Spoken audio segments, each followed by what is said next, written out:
இது முதல் முறையாக வந்திருக்கிறேன். கடல் அலையில் கால் நினைச்சு மிக்க மகிழ்ச்சி. நாங்கள் இது வரைக்கும் இந்த மாதிரி ஒரு சந்தோஷத்தை பார்த்ததே இல்லை. சொல்ல முடியாத அளவுக்கு பெரும் மகிழ்ச்சி இருக்கிறோம். இந்த சந்தோஷம், இந்த விழாவை ஏற்பாடு செய்தவர்களுக்கு மிக்க நன்றி. புகைப்படம் எடுக்கிறவங்களுக்கு உங்களுக்கு என்னுடைய வாழ்த்துக்களும் நன்றியும் பதிவோடு தெரிவித்துக் கொள்கிறேன். மாற்றுத்திறனாளி இது பெரிய வரப்பிரசாதம். இந்த பாதையை நிரந்தர பாதையாக மாற்றுத்திறனாளிக்கு அரசாங்கம் நிரந்தர பாதையாக அமைக்க வேண்டும் என்று அரசாங்கத்துக்கு வேண்டுகோள் வைக்கிறது. மாற்றுத்திறனாளிகள் தினம் டிசம்பர் 3ஆம் தேதி கொண்டாடப்பட்டது. அந்த நிகழ்வின் தொடர்ச்சியாக மெரினா கடற்கரைக்கு மாற்றுத்திறனாளிகள் செல்லும் வகையில் தற்காலிகமாக பிரத்யேக நடைபாதை அமைத்து மகிழ்ச்சியில் ஆழ்த்தியிருக்கிறது சென்னை மாநகராட்சி. இன்று அந்த நடைபாதையை அமைச்சர் KN நேரு திறந்து வைத்தார்.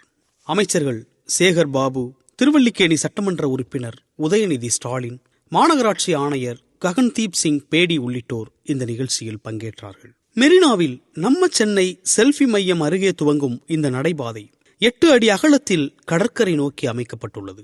கடற்கரையில் T வடிவில் நடைபாதையின் இருபுறமும் தலா 8 அடி அகலத்திற்கு கடலை ரசிக்கும் வகையில் உருவாக்கப்பட்டுள்ளது. இந்த தற்காலிக நடைபாதை ஜனவரி 3ஆம் தேதி வரை பயன்பாட்டில் இருக்கும். புத்தாண்டு கொண்டாட்டம் தடை விதிக்கப்பட்டுள்ளதால் அன்றைய நாளில் பயன்படுத்த முடியாது. டிசபிலிட்டி ரைட்ஸ் அலையன்ஸ் என்ற தொண்டு நிறுவனம் மாநகராட்சியோடு இணைந்து இந்த நடைபாதைக்கான முன்னெடுப்பை எடுத்துள்ளது. இதுநாள் வரை கடற்கரையில் உளவிடாத மாற்றுத்திறனாளிகள் இந்த நடைபாதையால் கடலில் கால் நனைத்து மகிழ்ச்சியும் குதூகலமுமாக கொண்டாடினார்கள். இந்த தற்காலிக நடைபாதையை நிரந்தர நடைபாதையாக மாற்ற வேண்டும் என்பதே மாற்றுத்திறனாளிகளின் கோரிக்கை.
என் பேர் Satishkumar, member of disability rights alliance, சென்னையில் இருக்கிற வீடு.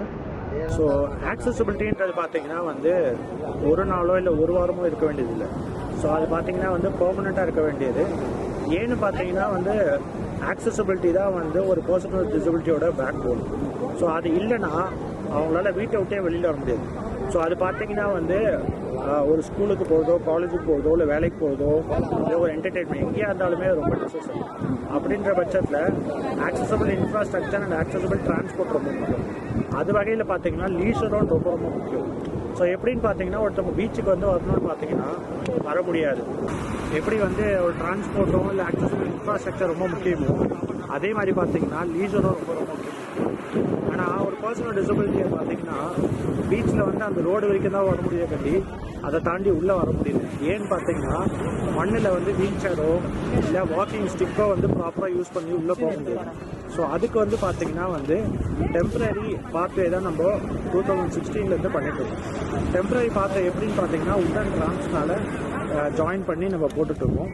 ஸோ இது பார்த்தீங்கன்னா 2016 17, 18 and 19 பண்ணியிருக்கோம். 2019 நம்ம பண்ணியிருக்கோம். அதுக்கப்புறம் 2020 கோவிட்னால பண்ணலை. இது எவ்ரி இயர் பார்த்தீங்கன்னா on behalf of world disability day அப்போ தான் நம்ம பண்ணிகிட்ருக்கோம். I am Preetu. I am Chartered Accountant from Kerala. This is the first time I am seeing such a ram near the beach. This is just amazing. We are also getting a chance to see the sea very near.